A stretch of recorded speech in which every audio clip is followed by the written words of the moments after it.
Let's take a look at what's making news in print and online this morning. We're joined by Ben Oquist, Executive Director at the Australia Institute. Ben, good morning. Good to see you. Virginia, nice to be here. What are you starting with today? Well, the big political story of the day, front page of the Fin Review by Phil Coorey, is the Labor caucus meeting to elect its shadow front bench, and he reports that there's some big names in and some big names out. Shorten to be given a spot on the front bench, Christina Keneally to come in, Richard Miles to be deputy, Jim Chalmers, the rising star, I think, in the Labor side, likely to be made treasurer, not formally announced today, but a bit later on. But some big people missing out. Ed Husic has fallen on his sword. Yeah, there he is there. He's stepped back within his faction to allow Christina Keneally to come forward, but others were saying that there was someone else who maybe should have fallen over, and you keep someone as talented as him. Yes, no names mentioned in Phil Coorey's story about who should have gone. But you mentioned a couple of people shouldn't. Others to go, Andrew Lee missing out as well, and I see reported elsewhere that Pat Dodson, who was going to be Indigenous Affairs Minister if Shorten had won, has voluntarily stepped off the front bench. But Shorten likely to be put on the front bench, and the factions have had their meetings and sub-meetings, and you're going to see a pretty settled front bench, but a different portfolio makeup. Well, you say settled, but Bill Shorten, what does his place now mean there? Because I suspect after a loss like that, the criticism within the ranks might grow as time goes on and after the shock subsides. I think there's a lot of soul-searching going on in the Labor side, and Phil Coorey talks about this as well in a policy sense. Which policies are they going to keep? Which policies are they going to junk? Well, I guess that's what I mean. And then Bill Shorten on the front bench there, still with his colleagues. How does that play out? Yeah, it's true. But on the other hand, the Labor has a kind of tradition of looking after its former leaders, looking after Kevin Rudd, who was given Foreign Affairs, and going back to Simon Crean. Phil Coorey points this out in his accompanying opinion piece, was allowed to serve out his career on the front bench.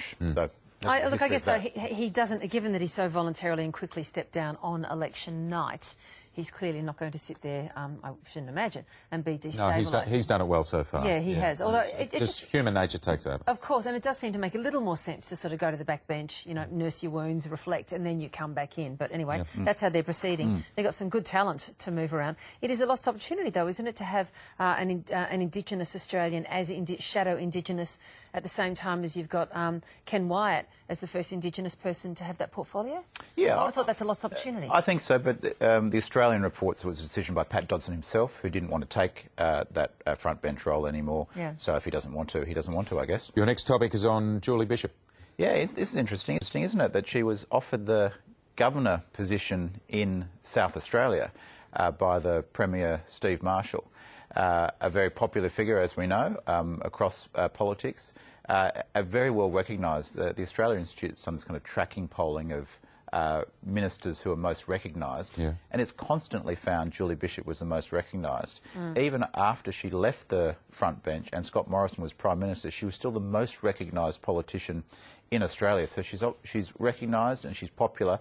But apparently she's turned down. Not many people get to turn down being a governor of a state. She's turned down being governor of South Australia, and is going to go on the lucrative speaking circuit, being said that she might earn up to $50,000 a pop to do speeches. Okay.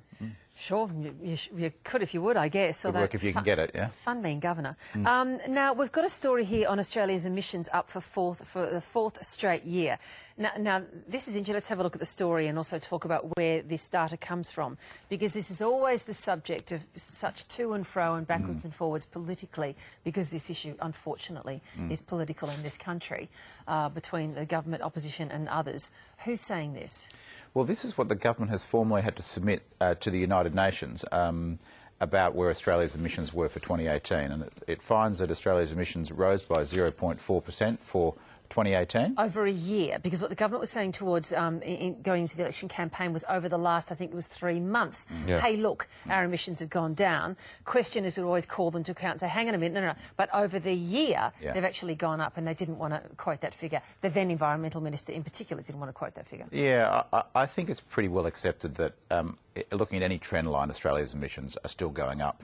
And this report cites experts saying while these figures are for 2018, there's no reason to think that the figures for 2019 also won't rise, largely driven by fugitive emissions out of the gas industry, but also the transport sector. And I think the other interesting part of this story is that the chief scientist is calling for fuel vehicle emission standards to get transport emissions down. And I know from previous research that Australia is one of the few countries in the OECD that's actually seeing emissions rise from its transport sector. Right. So I thought an interesting intervention from the chief scientist. Now, I know you're tracking a lot of things at the Australia Institute. What about the loveliest places where snow has fallen the last couple of days? And those pictures in the Hobart Mercury look terrific this morning of snow all over Tasmania. That's what you call a snow plough in Tasmania these days. It's just an ordinary commuter car.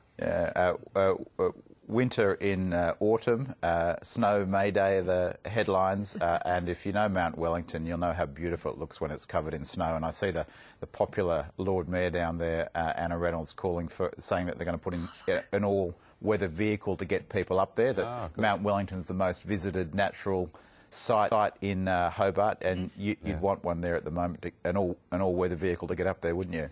Look at that. I was actually looking... That's a postcard, isn't it? I found myself, my idle hands turning to the computer the other day and looking at webcams for all the snowfields throughout Victoria yesterday.